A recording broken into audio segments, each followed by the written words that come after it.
It's quite a deal, isn't it? Hey everyone, welcome back to Pine Hollow Auto Diagnostics. It's day 7 of the powered paraglide training program, and we got the day off. As you can see, it's windy today, so conditions are not flyable. And the instructor said, you know, take a break. So for a day, I'm visiting my father-in-law, Jack, and he's in Cape Coral, about 2 hours from Lake Wales. So I figured, you know, if we have a day off, stop by and working some stuff here.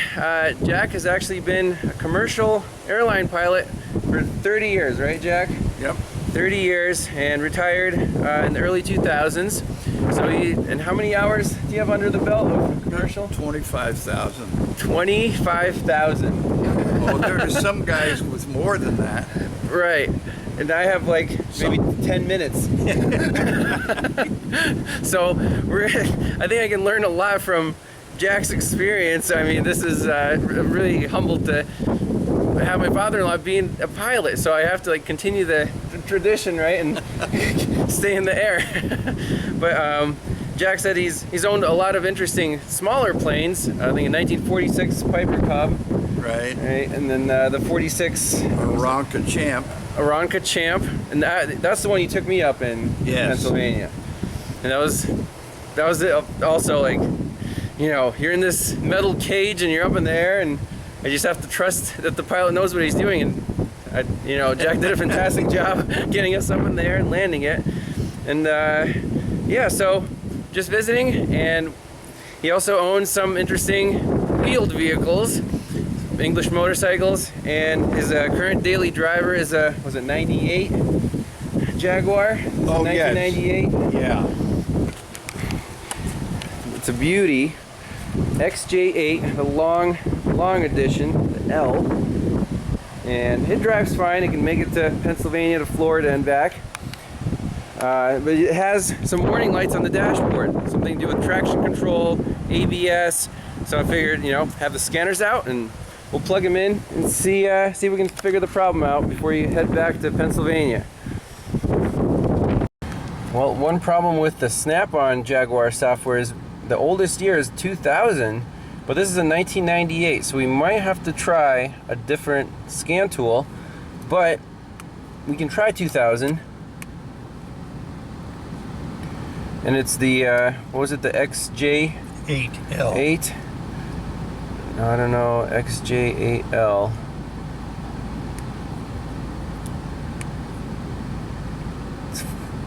That's the, what's the engine size? 4-liter V8? Yeah, pretty sure it's 4-liter. Okay. Well, so we'll just load a 2000 model in here. Okay. And see if we can talk to this ABS unit. Anti-lock brakes. Continue. Codes. An error occurred. Data, an error occurred. So we need to get a different scan tool because this just won't work. So Snap-on, don't use it on a Jaguar older than a 2000. Okay, so the launch succeeded in talking to the vehicle, and let's just do the full health report here. Okay.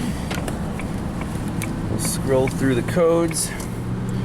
Transmission control module, nothing too exciting. ABS, front left wheel speed sensor input circuit failure.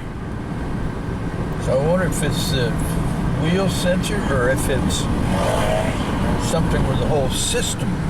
Yeah, so the way that's worded. Right. So now we have the code. We know we can go after the front left wheel speed sensor, and we just have to look up exactly how it works, do a couple of wiring checks, make sure that it most likely is just a bad sensor. Yeah. Right? But there is always a chance that there could be a bad wire, broken wire, circuit fault. Right. And then you replace the sensor and it doesn't fix the problem, then you know, that's kind of a bummer. So yeah. once we get back to home base, we'll just do a quick circuit check, and that should be a pretty cut and dry. Just a quick verification here on live data. See the front left wheel speed is 0, and the other ones are matching. So the other 3 sensors look fine. Okay. So we just need to worry about the front left. So just to Show you guys what's going on the dash. Orange light on, stability control fail, traction control fail, and the ABS light is on right there. So let's get under the hood. In this case, we can look up what type of sensor it is. If it's just a 2-wire, do a resistance check. And the cool thing about components that have, the car has multiple identical components, is you can compare known good to known bad. ABS sensors, ignition coils, fuel injectors, you always have a known good, usually, to test right next door to the bad one. So it makes this process a lot more guaranteed and quick. So resistance check, and then you can just run jumper wires from the front left to the front right, see if the code changes, see if the wheel speed is reporting, and then just go from there. So we'll take the easy way out here. So looking at this front left wheel under the car, there's the front left wheel speed sensor. Obviously it's a rear wheel drive vehicle, so we can either unclip it right at the sensor itself, or there's an intermediate connector. You follow the wire right here, and I think there's a connector right on the frame rail. So unhook that and just do a quick resistance check on this side. So we have the multimeter hooked up to our 2-wire sensor, and sure enough we have open circuit. What does that mean? A broken wire or something? Yep, or in the sensor, the little coil, just open circuit. Okay. So now I unplugged the actual connector at the sensor. So what we could do to eliminate just this pigtail is hook up the multimeter directly onto the sensor, and that'll be 110% check.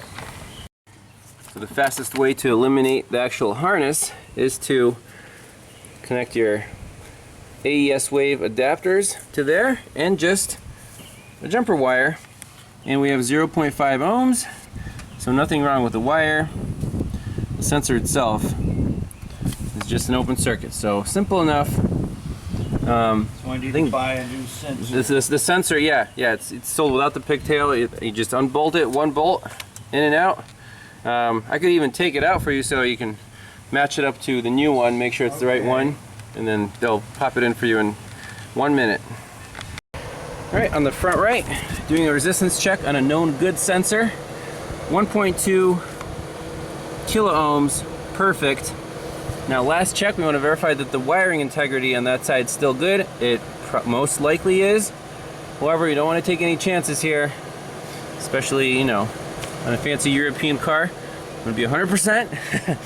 And let's just jump this sensor to the harness over there, and we should be, we'll run the car, scan it for codes again, drive it back and forth, and make sure that the problem goes to the right front and the left front checks out okay. Okay, so reading the codes again, now we have the C1155, that's the one we had before, and the 1145 since we disconnected the right front. So let's clear these out.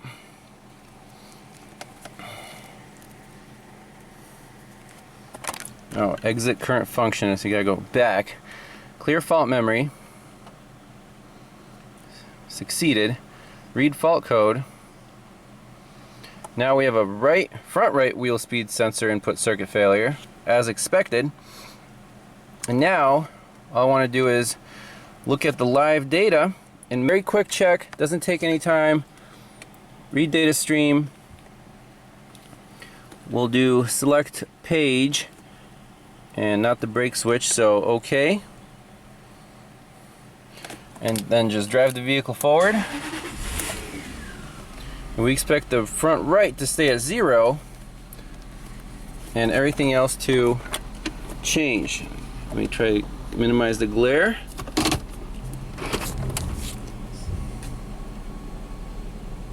Make sure they're consistent. Up to 3, 4, 5 miles per hour. Perfect. Okay.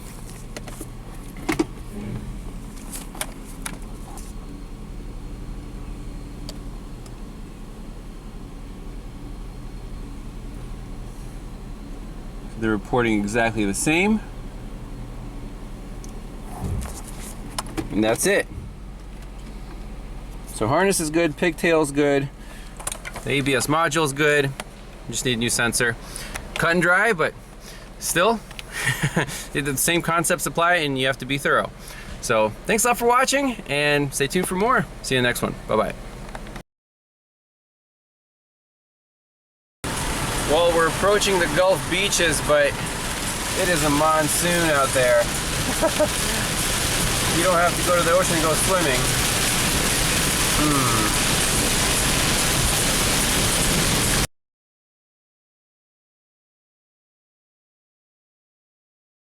Well, since we got rained out at the beach, had some more seafood. Maine lobster, the Lobster Shack. Highly recommended. Lobster bisque was also amazing. Let's go back to the airport.